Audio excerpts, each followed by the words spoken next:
দুনিয়ার জীবনকে প্রাধান্য দেয়া যাবে না। ওয়ামা হাদিহিল হায়াতুদ দুনিয়া ইল্লা মাতাউল গুরুর, সম্পূর্ণ মরীচিকা। মরীচিকা দেখেছেন? দুনিয়ার জীবন যে কি জিনিস, যারা আল্লাহর পথে পরীক্ষার সম্মুখীন হয়েছে ওরা জানে। মানে কিচ্ছু না, মানে মুহূর্তে আল্লাহ পাক ইহকাল পরকালের ফয়সালা করে ফেলবে। আমরাও বুঝবো, এটা আমরা বুঝবো না এমন নয়। ইয়াং ছেলে রাস্তায় যাচ্ছে, বাইক নিয়ে খুব দাবরানি দিচ্ছে, আছে না? হঠাৎ অ্যাক্সিডেন্ট, ডেড, স্পট ডেড। এটা দুনিয়ার জীবনটা। সারা জীবন দুনিয়ার পিছনে ছুটেছে, শেষ বয়সে হতাশ, কিছুই পেলাম না। পাবে না, কারণ আল্লাহর পথে না চললে শেষ বয়সে গিয়েও কিছু পাবেন না। যন্ত্রণা, হতাশা, গ্লানি ছাড়া। তখন দেখবেন আত্মহত্যা করে শেষ, ডেড। দেখবেন অনেক প্রতাপশালী বাচ্চা বড় বড় লেকচার দিচ্ছে, হঠাৎ রাস্তায় হাঁটতে হাঁটতে ডেড। সারাদিন রাত জেনা করেছে, মদ খেয়েছে, জেনা ছড়িয়েছে সমাজে, নগ্নতা, অশ্লীলতা ছড়িয়েছে, ভাইরাস, মহামারী দিয়ে শেষ। দুনিয়ার জীবন কি জীবন! চোখের সামনে অহরহ এগুলো ঘটনা দেখছি আমরা। যাচ্ছে খুব সাদা আহ্লাদ করে, বর বিয়ে করতে যাচ্ছে, কার অ্যাক্সিডেন্ট, শেষ, ডেড। কিছু সাহাবী তো এমনও ছিলেন, বদরের যুদ্ধ করতে এসেছেন, হাতের মধ্যে কিছু খেজুর আছে, খেজুর খাচ্ছেন, খোরমা খেজুর খাচ্ছেন। তখন নবী সাল্লাল্লাহু আলাইহি ওয়াসাল্লাম দাঁড়িয়ে ভাষণ দিচ্ছেন যে ওয়াসাবিকু ইলা মাগফিরাতিম মির রাব্বিকুম ওয়া জান্নাহ। ওই যে আয়াতটা আছে, তোমরা এগিয়ে চলো তোমাদের রবের ক্ষমার দিকে এবং জান্নাতের দিকে। আরদুহা কাআরদিস সামাই ওয়াল আরদ, যার প্রশস্ততা আসমান এবং জমিনের সমান। সাহাবী খেজুর খেতে খেতে খেজুরটা ফেলে দিলেন। আরেকজন সাহাবী জিজ্ঞাসা করলেন যে খেজুরটা ফেলে দিলেন কেন? তিনি বলছেন এই খেজুরগুলো খেতে অনেক সময় লেগে যাবে। নবী সাল্লাল্লাহু আলাইহি ওয়াসাল্লাম এমন কথা বলেছেন, এটা শোনার পরে আমি আর এক সেকেন্ড নষ্ট করতে যাচ্ছি না। খেজুর ফেলে দিয়ে যুদ্ধে ঝাঁপিয়ে পড়লেন, দেন শহীদ হয়ে জান্নাতে চলে গেলেন। তারাও তো মৃত্যুর স্বাদ গ্রহণ করেছেন, তাই না? সুমাইয়া রাদিয়াল্লাহু আনহা, আবু জাহেল তাকে নির্যাতন করছে, তার লজ্জাস্থানে বর্ষা ঢুকিয়ে দিয়ে, চিন্তা করতে পারেন, লজ্জাস্থানে বর্ষা নিক্ষেপ করে হত্যা করল। সুমাইয়া রাদিয়াল্লাহু আনহা দেখতে কালো বর্ণের, চেহারা সুন্দর নয়, হয়তোবা আপনার মতো সুন্দর নয়, জান্নাতে এখন হাসছে ইনশাআল্লাহ তাআলা। তার স্বামী ইয়াসের, আবু জাহেল তাকে পিটাতে মেরে ফেললো, সে মারা গেল, শহীদ হয়ে গেল। অনেক ওলামায়ে কেরামকে, ইমাম, মুস্তাহিদ, মুহাদ্দিস দেখবেন সারাটা জীবন এত মেহনত করেছেন দিনের জন্য, বিয়ে শাদী করার সময় পান নাই। এমনও আছেন ইমাম এবং মুহাদ্দিস, জীবন তো তাদেরও ছিল। শুধু সাহাবী কেন, তাবেঈদের দিকে তাকান, তাবেঈন তাকান, আমাদের চার ইমামের দিকে তাকান। আবু হানিফা রাহিমাহুল্লাহ শেষ বয়সে জেলখানায়, কথিত আছে বিষ প্রয়োগে তাকে হত্যা করা হয়েছে। তার টাকার অভাব ছিল না, তিনি কিন্তু আমার মতো হতদরিদ্র ছিলেন না। আল্লাহ পাক তাকে সম্পদও দিয়েছিলেন, সমস্ত সম্পদ বিলিয়ে দিয়েছেন দিনের জন্য। ইমাম শাফিঈ রাহিমাহুল্লাহ, তার দিকে তাকান। আহমদ বিন হাম্বল রাহিমাহুল্লাহ, তার দিকে তাকান। তাকে পিটানো হচ্ছে আর বাগদাদের রাস্তায় ঘোরানো হচ্ছে, কারণ সমাজের মানুষ ফতোয়া দিয়েছে একটা, তিনি ফতোয়া দিয়েছেন আরেকটা। ওই যে হিল্লা প্রথা আর ঠিকা বিবাহ নিয়ে আর কি। তিনি বলছেন ইলামু ইয়া আহলা বাগদাদ, হে বাগদাদের মানুষরা জেনে রাখো যে আমি কশ্চিনকালেও এই প্রথাকে জায়েজ করলাম না। তোমরা চিনে রাখো যে আমার নাম আহমদ। জীবন তাদেরও ছিল। ইমাম মালিক রাহিমাহুল্লাহ, তাকে এত মার দেওয়া হয়েছিল, হাত বাঁধতে পারতেন না নামাজের মধ্যে, নামাজে হাত বাঁধতে পারতেন না। সাহাবীদের থেকে নেন, তাবেঈ থেকে নেন, তাবেঈ থেকে নেন, মুস্তাহিদ ইমাম থেকে নেন, দুনিয়ার জীবন তারাও কিন্তু ভোগ করেছেন, আর আমরাও ভোগ করছি। আমাদের ভোগের সিস্টেমটা দেখেন, তাদের ভোগের সিস্টেমটা দেখেন। আমরা বাঁচছি দুনিয়ার জন্য, তারা বেঁচেছে পরকালের জন্য। আমরা দুনিয়ায় বাঁচছি দুনিয়ার জন্য, দুনিয়ার একটা চাকরি, একটা ব্যবসা, একটা পরিবার, একটা স্ট্যাটাস, বাড়ি গাড়ি, টাকা কড়ি, সম্পত্তি, এগুলোর জন্যে। কিন্তু তারা বেঁচেছেন আল্লাহর জন্য, পরকালের জন্য। যে ব্যক্তি দুনিয়ার জন্য দুনিয়া করে আল্লাহ পাক তাকে ইহকাল পরকাল দুটোই নষ্ট করে দিবেন। যে ব্যক্তি পরকালের জন্য দুনিয়া করবে আল্লাহ পাক তার দুনিয়া গুছিয়ে দিবেন, আখিরাতও গুছিয়ে দিবেন ইনশাআল্লাহ। প্রথম কথা হচ্ছে এই যে দুনিয়ার জীবনকে প্রাধান্য দেওয়া যাবে না। দুনিয়ার জীবনের প্রতিটা কাজ আপনি একটা উদ্দেশ্যই করবেন, সেটা হচ্ছে আল্লাহ সন্তুষ্ট। বিয়ে শাদী করেছি কেন? আল্লাহর জন্যে। পরিবার গঠন করেছি কেন? আল্লাহর জন্যে। সন্তান নিয়েছি কেন? আল্লাহর জন্যে। দিন শিখেছি কেন? ইলম শিখেছি কেন?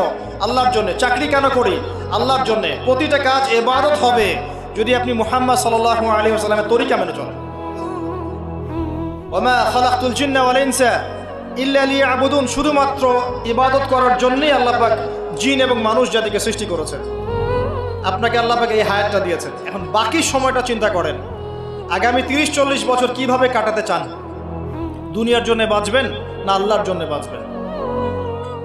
যদি আল্লাহর জন্য বাঁচতে চান, সর্বশেষ হেদায়েত আল কোরআন এবং সর্বশেষ নবী মুহাম্মদ সাল্লাল্লাহু আলাইহি ওয়াসাল্লাম, এর বাইরে কিচ্ছু নাই ভাই। সারা দুনিয়ার মানুষ মিলে যদি বলে যে কোরআন সুন্নাহর মধ্যে আছে সুদ হারাম, কিন্তু সুদ হালাল, হালাল হালাল, কোশ্চিন কালে হালাল হবে না।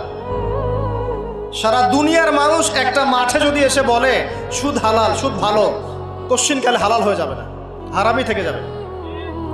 সারা দুনিয়ার মানুষ যদি বলে পর্দা করার দরকার নাই, এটা সেকেলে সেকেলে সেকেলে, এটা সেকেলে হয়ে যাবে না, এটা ফরজ থেকে যাবে।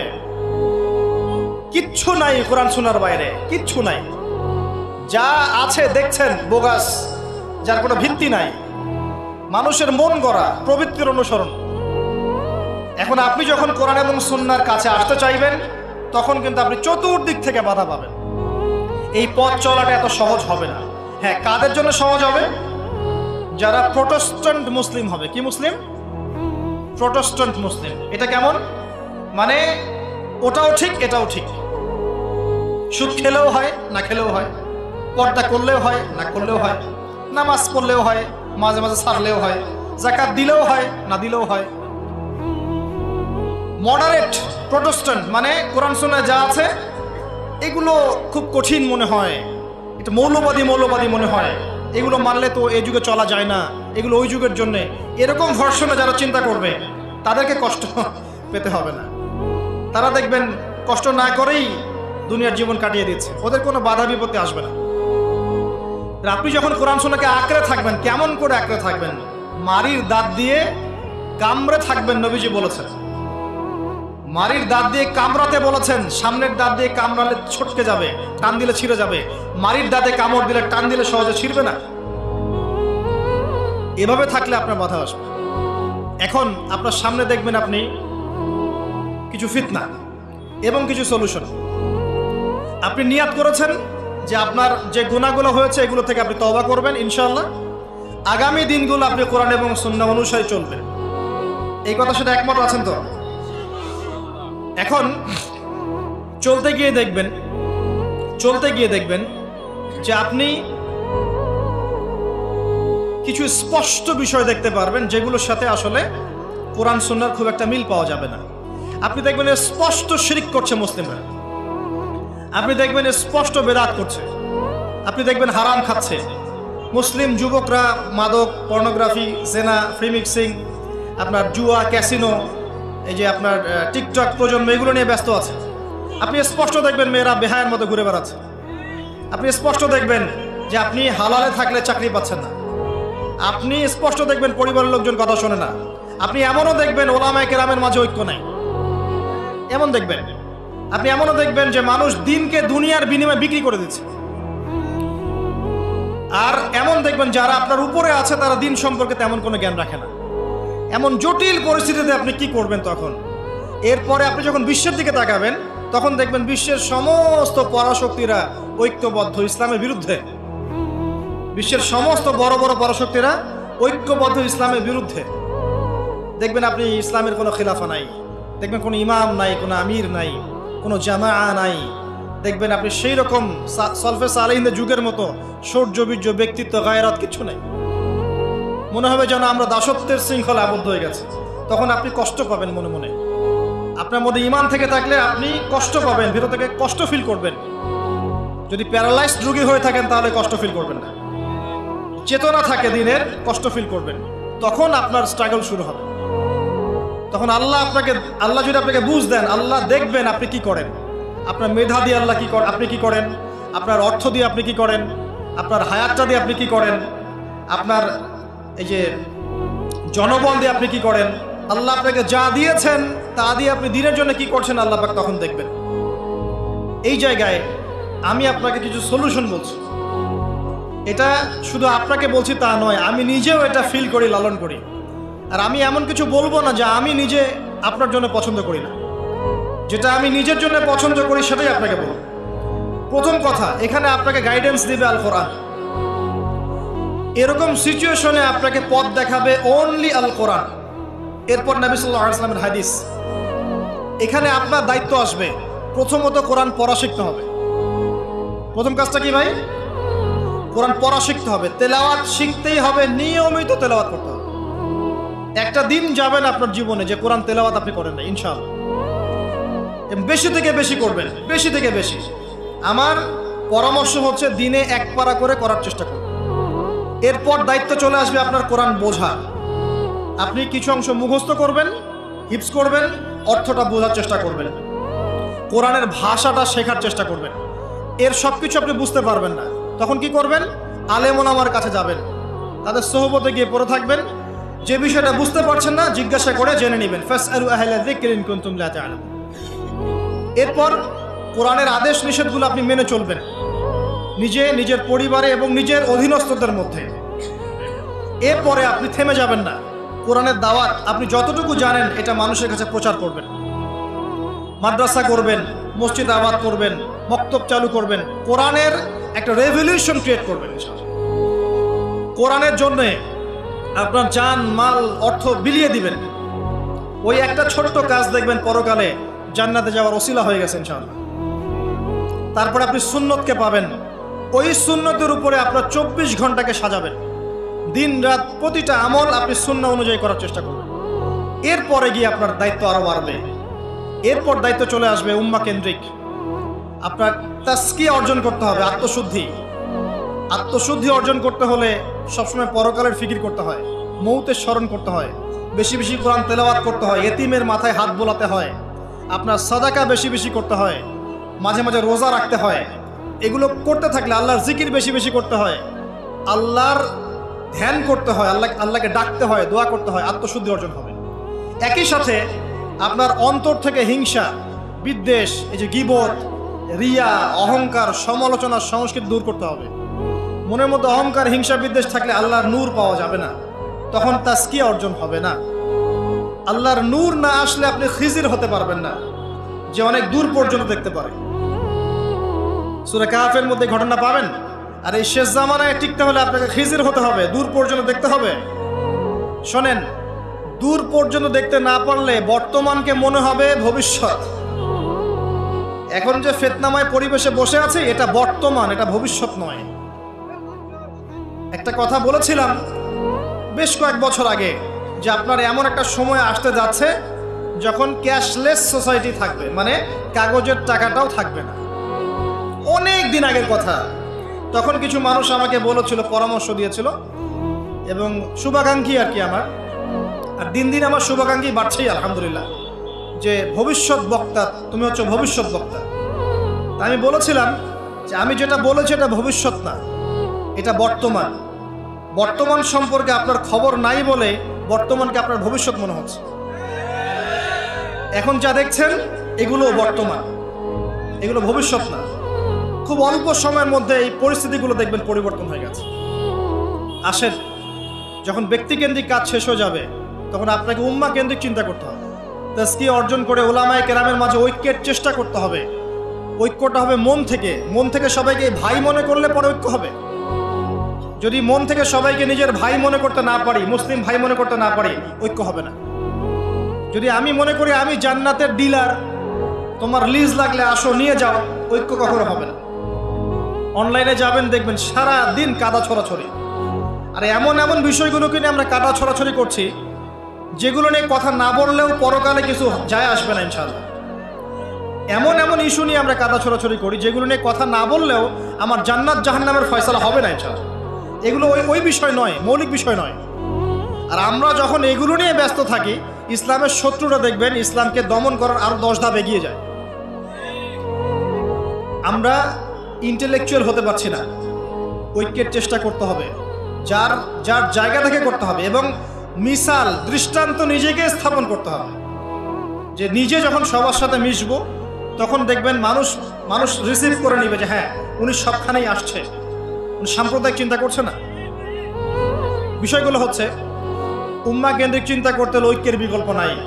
আর এই রেসপন্সিবিলিটি আমার মতো দায়ীদের নয়, মূলত এই রেসপন্সিবিলিটিটা হচ্ছে মূলত ওলামায়ে কেরামের। তারা যখন একত্রিত হবেন, ঐক্যবদ্ধ হবেন, তাদের মধ্য থেকে দেখবেন একজন আমির বের হয়ে গেছে, এবং তিনি যখন নেতৃত্ব দিবেন তখন জনগণ তার পিছনে তাকে ফলো করবে। ধর্মতাত্ত্বিক নেতৃত্বের কথা বলছি আমি। ধর্মতাত্ত্বিক নেতৃত্ব কি পলিটিশিয়ান দিতে পারবে? কারণ পলিটিশিয়ানদের কাছে কি ধর্মের সব জ্ঞান থাকে? স্বাভাবিক থাকবে না, কারণ তারা পড়াশোনা করেননি এইভাবে, তাদের কাছে পলিটিক্সের জ্ঞান আছে। আপনি যখন ধর্মতাত্ত্বিক ঐক্যের কথা বলছি তখন ধার্মিকদেরকেই তো দায়িত্ব নিতে হবে, এবং ধার্মিকদের মধ্যে যারা স্কলার, বিজ্ঞ বরেণ্য ওলামায়ে কেরাম, তাদের মধ্যে ঐক্য প্রথম দরকার। অনুসারীদের মধ্যে ঐক্য দিয়ে লাভ নাই। প্রথমে ঐক্য লাগবে আগে বড় বড় লেভেলে, তারপরে দেখবেন জনগণ ঠিকই আলেমকে মেনে নিয়েছে, তখন আপনি দেখবেন একটা ভালো শক্তি আপনি অর্জন করতে পারছেন। আদারওয়াইজ যখন আপনি বিক্ষিপ্ত বিচ্ছিন্ন, কেউই আমাদেরকে মূল্যায়ন করেন, যতই স্লোগান দেন, শোডাউন করেন, আইওয়াশ করেন, আদতে কিন্তু কেউ মূল্যায়ন করছে না আমাদের। আর আল্লাহ রাব্বুল আলামিন কোরআনে বলেছেন, এখন এই আয়াত কোথায় আছে আল্লাহ ভালো জানেন, এই আয়াতের বাস্তবতা কোথায় সেটা আল্লাহ ভালো জানেন। ওয়া'তাসিমু বিহাবলিল্লাহি জামিআ ওয়ালা তাফাররাকু, এই আয়াতটা কোরআনের মধ্যে আছে, এটা কোরআনের মধ্যে আছে, আল্লাহ পাকের কিতাবের মধ্যে এই আয়াতটা আছে, ওয়া'তাসিমু বিহাবলিল্লাহি জামিআ, তোমরা আল্লাহর রজ্জুকে শক্ত করে ধরো ঐক্যবদ্ধভাবে। আচ্ছা, এটার উপরে আমল না করে আমরা যদি এড়িয়ে যাই, এটা কোরআনের অবমাননা হয় না? এটা কোরআনের অবমাননা হয় না? যখন কোরআনে স্পষ্ট বলা হচ্ছে তোমরা সুদ খেও না, তারপরেও খাচ্ছি, অবমাননা হয় না? আল্লাহ বলছেন জেনার ধার কাছেও যেও না, তারপরেও করছি, তখন অবমাননা হয় না? আমরা মানে আবেগ প্রদর্শন করার চাইতে বিবেকবান হয়ে কাজগুলো করলে বেশি ভালো হতো। কোরআনের সম্মান সর্বোচ্চ শিখরে তখনই পৌঁছাবে যখন এর আদেশ নিষেধের উপর আমল করা হবে, এবং আমরা আমল করে দেখাতে পারবো, এবং ইনশাআল্লাহ আমরা পারবো। যদি কেউ পারে পৃথিবীতে, শুধু মুসলিমরাই পারবে ইনশাআল্লাহ। এবং মুসলিমদের মধ্যে যারা পারবে না, আল্লাহ পাক ওদেরকে সরিয়ে দিবেন, নতুন প্রজন্ম আল্লাহ পাক নিয়ে আসবেন ইনশাআল্লাহ। যুব সমাজ পারবেই, পরবর্তী তরুণ প্রজন্ম এবং আগামী ছোটদের প্রজন্মরা পারবেই ইনশাআল্লাহ। যদি কেউ পারে, এরাই পারবে ইনশাআল্লাহ। ইনশাআল্লাহ দেখবেন আমাদের মতো মানুষদেরকে দিয়ে যদি কাজ না হয়, আল্লাহ পাক আমাদেরকে সরিয়ে দিবেন, দিয়ে এমন এমন মানুষ আল্লাহ পাক তৈরি করবেন যারা এই চেয়ারগুলোতে বসবে, বসে কোরআন সুন্নাহকে হাতে নিয়ে বিশ্বকে নেতৃত্ব দেবে ইনশাআল্লাহ। আসবে এক সময়, অপেক্ষা করতে থাকেন। কারণ আমরা আখিরুজ্জামানের হাদিসগুলো সম্পর্কে জানি, একটা সময় চলছে মুসলিমদের ডমিনেশনের সময়, এরপর একটা সময় আসবে যখন মুসলিমরাই এই বিশ্বকে নেতৃত্ব দেবে ইনশাআল্লাহ। ইসলামই হবে এই বিশ্বের একমাত্র সুপার পাওয়ার। আল্লাহ রাব্বুল আলামিন ওই জেরুজালেম থেকেই আরও একবার কিয়ামতের আগে পুরো বিশ্বে ইসলামী খেলাফা বাস্তবায়ন করবেন ইনশাআল্লাহ। এটা প্র্যাকটিক্যালি আপনার আমার কিছু কাজ আছে, ইলম অর্জন করা আমাদের কাজ। আমাদের এত বড় বড় কাজ নাই, আমাদের যতটুকু সামর্থ্য এতটুকু কাজ আছে। আমাদের কাজ আগে ইলম অর্জন করা, আমাদের কাজ জানা অনুযায়ী আমল করা, উলামায়ে কেরামের সাথে সম্পর্ক রাখা, মাদ্রাসার সাথে সম্পর্ক রাখা, জ্ঞানের চর্চা করা, হালাকাগুলো বাড়ানো, ইমানের চর্চা করা। আমাদের কাজ পরিবারগুলোকে সংশোধন করা। যদি কথা না শোনে ছেড়ে দেন, একক পরিবার গঠন করেন। বুঝাতে বুঝাতে যদি দেখেন যে আপনার পরিবার লুতের স্ত্রীর মতো হয়ে গেছে, বা নূহ আলাইহিস সালামের স্ত্রীর মতো হয়ে গেছে, তার ছেলের মতো কথা শোনে না, ছেড়ে দেন, আপনি আলাদা থাকেন। তাও ইমানের সাথে আপোষ করেন না। আসহাবুল কাহফ সমাজ, পরিবার সব ছেড়ে দিয়ে চলে গেছে, চলে যায় না, সব ছেড়ে দিয়ে চলে গেছে। যখন কেউ কথা শোনে না, একাই থাকতে হয় আল্লাহর রজ্জুকে ধরে। আল্লাহ পাক ইব্রাহিম আলাইহিস সালামকে বলেছেন, তুমি একাই একটা উম্মাহ, ইব্রাহিম তুমি একাই একটা উম্মাহ। তো আমাদের কিছু কাজ আছে ভাই,